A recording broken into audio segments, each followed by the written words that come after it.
Ciao a tutti ragazzi e benvenuti su AS Video.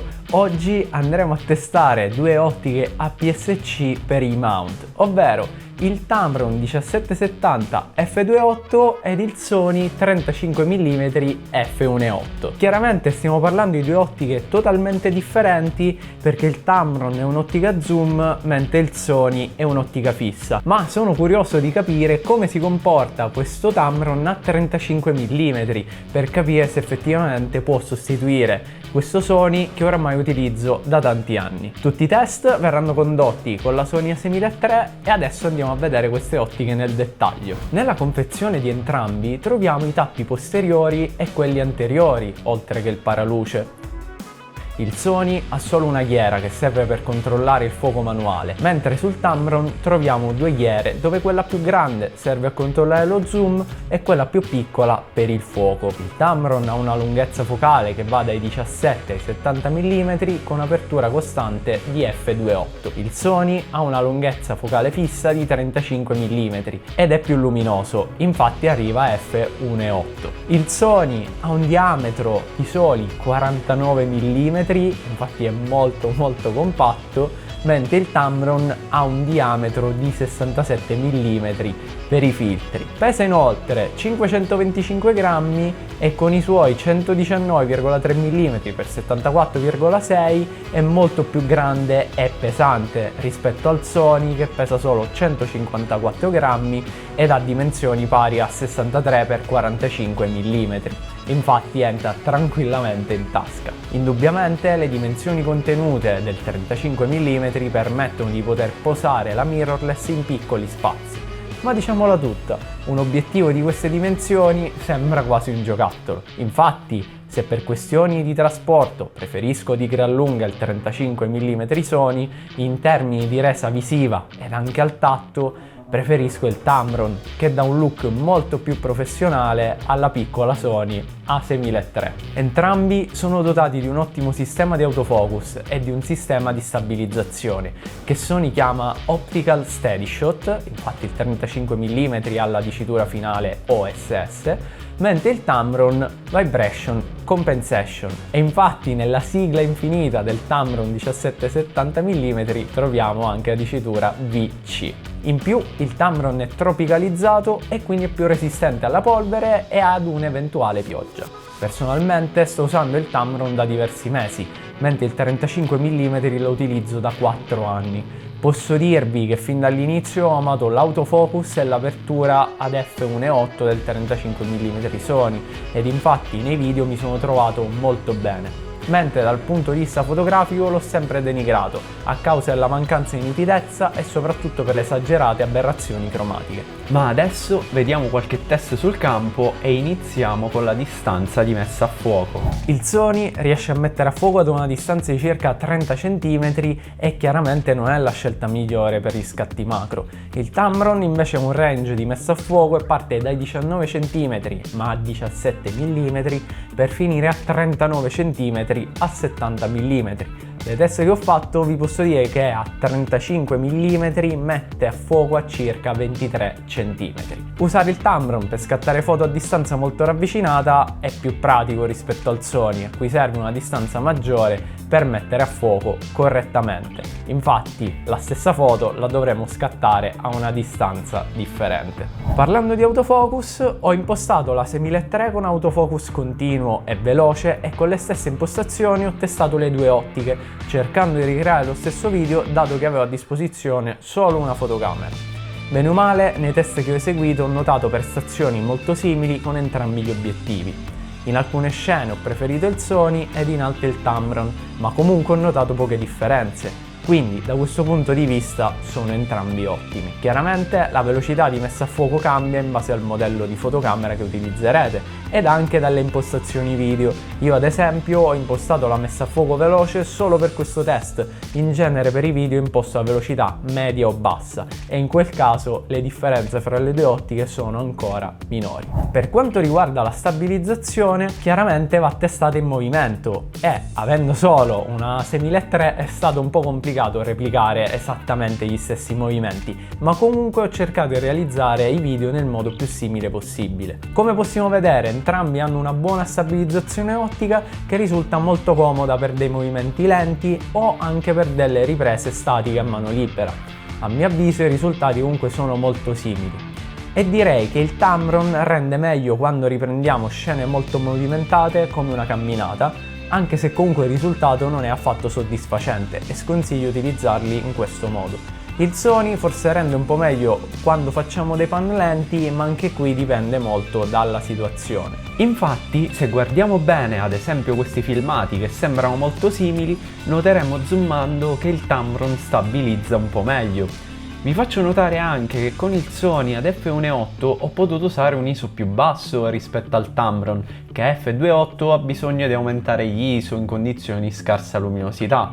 Nonostante però una maggiore quantità di rumore, le riprese del Tamron sono più nitide, ma affronteremo a breve questo discorso. Parlando di fotografia, invece, con entrambi sono riuscito a scattare in media fino a un quindicesimo e un decimo di secondo senza troppi problemi. Ho realizzato qualche scatto anche un ottavo, ma non avendo una mano troppo ferma, io preferisco non scendere sotto un quindicesimo. Ora passiamo alla parte più interessante, ovvero la qualità degli scatti finali. Sulla destra mostrerò sempre il Tamron, dove appunto abbiamo dicitura 17-70 mm, mentre sulla sinistra avremo sempre il Sony con la dicitura 35 mm OSS. Allora, il primo scatto, come potete vedere sempre qui sopra, è stato realizzato a f2.8 con entrambi gli obiettivi. Andiamo a zoomare e la differenza è notevole. Spero che con la compressione di YouTube riuscite a notare queste differenze, ma vi posso garantire che la nitidezza presente nel Tamron è molto superiore rispetto a quella del Sony. Se poi andiamo a vedere nei bordi, la situazione è ancora peggiore per quanto riguarda il Sony. Ho fatto comunque una selezione di una serie di scatti. Ora andiamo a vedere sempre questa foto, magari a f8. Ora siamo a f8 su entrambi, andiamo a zoomare. Le differenze adesso sono minime, ma comunque sul Tamron abbiamo una qualità superiore. Andiamo anche qui nei bordi, ci sono poche differenze, e anche qui dove la situazione era critica a f2.8 è comunque migliorata sul Sony, ma comunque il Tamron vince sempre. Vediamo anche a f4, quindi brevemente rizoomiamo a f4. Come sempre il Tamron più definito, ma effettivamente mi è venuta la curiosità di testare il Tamron f2.8 con il Sony a f8 e vediamo le differenze. Le immagini sono molto simili, però se vediamo qui la texture del muro sul Tamron effettivamente è più nitida.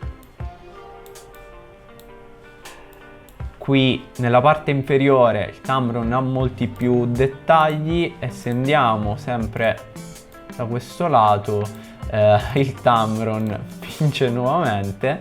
Testiamo quest'altro angolo e qui le differenze sono minime, anzi forse il Sony sembra lievemente più definito, ma parliamo veramente di piccolezze.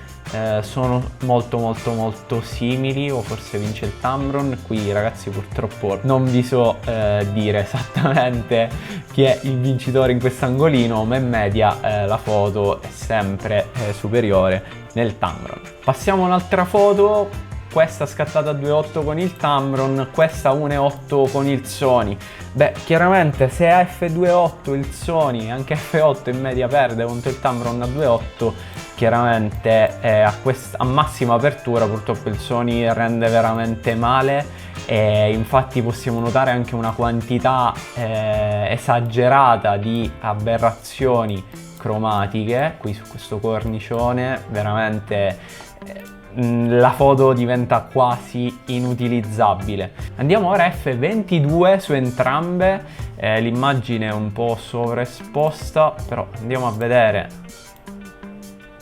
E qui rendono molto male entrambi, però sul Sony comunque F22 non ci sono le aberrazioni cromatiche, sul Tamron chiaramente non ci sono. E qui le differenze sono minime, comunque li boccerei entrambi. Chiaramente non conviene scattare a F22. Vediamo invece a F11. A F11 abbiamo poche differenze, ma il Tamron ha una definizione maggiore. Andiamo a vedere un'altra foto scattata questa a F28 su entrambi.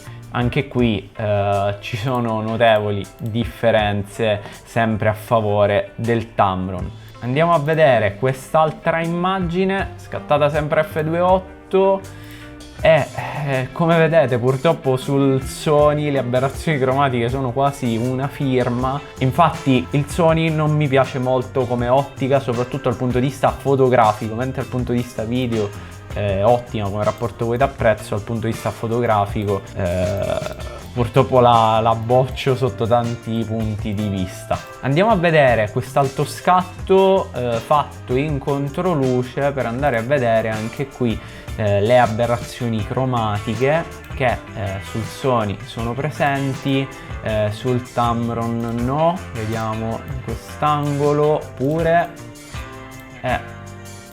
anche qui sotto, quindi comunque bene o male il Tamron scatta molto bene anche a massima apertura.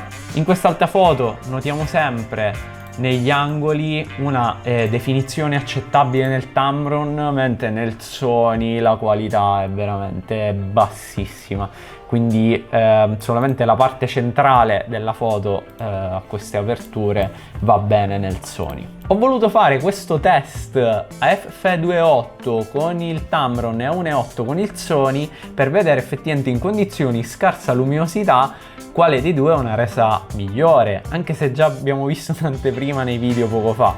Quindi qui siamo a ISO 100 e qui invece siamo a ISO 250. Chiaramente in questo caso la differenza di ISO non è notevole, però vediamo che qui in ogni caso c'è una sfocatura inferiore chiaramente rispetto a F1.8 e poi c'è una quantità maggiore di rumore. Se andiamo a vedere però la foto, anche qui c'è un abisso in termini di qualità rispetto a quella lì del Sony. Qui invece ho voluto azzardare di più salendo a ISO 800 e qui sono rimasto a ISO 320. Chiaramente anche qui abbiamo la sfocatura maggiore sul Sony. Qui si iniziano a intravedere delle aberrazioni cromatiche, un filo di verde, e qui abbiamo più rumore, ma se andiamo a vedere il volto effettivamente sì, qui abbiamo più rumore, ma l'immagine è molto più definita.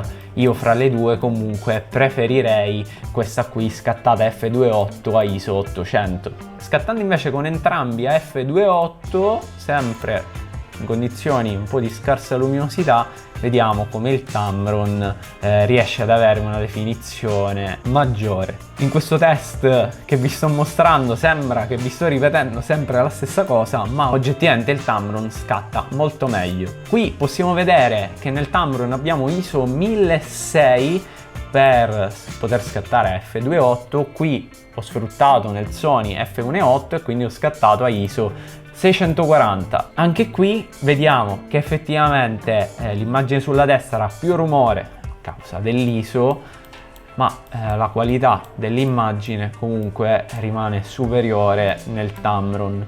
Qui sul limone si vede molto rumore, qui è inferiore nel Sony, però comunque qui abbiamo molti più dettagli rispetto a questa foto. Anche in questo scatto ISO 500 nel Sony, ISO 1250 nel Tamron, e abbiamo sempre una qualità migliore sul Tamron, nonostante l'abbia messo in queste condizioni sfavorevoli. Però considerate sempre che a parità di luce con il Tamron dovrete scattare con un ISO maggiore in condizioni di scarsa luminosità rispetto al Sony che sfrutta un'apertura maggiore. Però è da considerare che la qualità effettiva del Sony f1.8 è veramente bassa. Come già avevo detto all'inizio di questo video, sono due ottiche ben differenti, perché il Sony 35 mm è un'ottica fissa, il Tamron 1770 è un'ottica zoom. Infatti in genere questo tipo di confronti